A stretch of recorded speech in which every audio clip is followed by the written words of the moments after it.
When a god-tier threat targets our friendly neighborhood Spider-Man and the wisecracking Deadpool, they must team up to stop the carnage.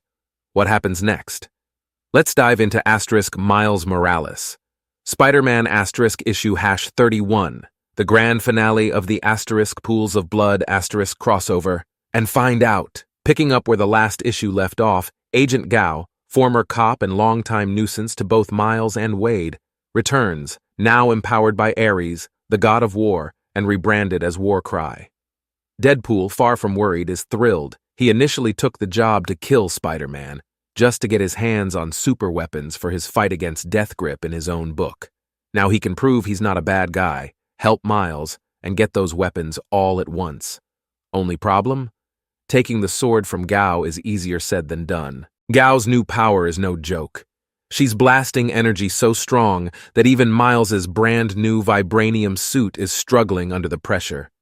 As if that wasn't enough, Midas and Output jump back into the fight, forcing the heroes to work together fast. The two Deadpools and two Spider-Men have to synchronize their attacks quickly. Ellie gets the best line of the issue, mocking Output. "Hey, we called you a generic gun guy, but honestly, you suck so much worse."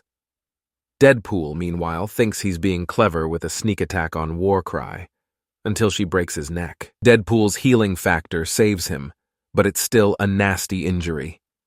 Miles takes over, tapping into his ascended spider form, which he hasn't used since his battle with Rabble. This time, he combines it with his vibranium suit for maximum effect. Meanwhile, Shift steals the spotlight with the coolest moment of the crossover. Midas, who can alter mass, tries to crush him by making his body impossibly heavy, but Shift flips the script saying, "I've been controlling my own mass since birth." Shift takes things up a notch, transforming into a monstrous new form reminiscent of Venom, the Madness Asterisk. Turns out, Miles isn't the only one who gets cool new powers. With their enemies weakened, the two Deadpools and two Spider-Men team up for a final assault.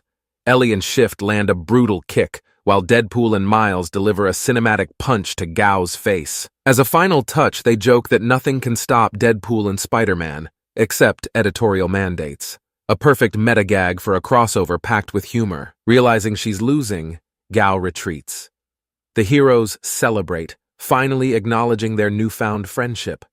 Deadpool even jokes that if Miles's sales dip, he's welcome in the Deadpool book anytime. But the story isn't over yet. Miles and Shift finally have their much-needed heart-to-heart. Shift enjoyed standing in for Miles, but now wants his own identity. His own life.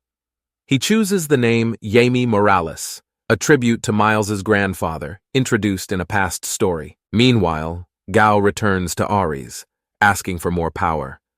But her warlord patron isn't interested in investing further. Instead, he declares that the battle of the gods is just beginning, and he'll find new champions to fight alongside him. Then, we cut to Thor, who surveys the aftermath of the battle.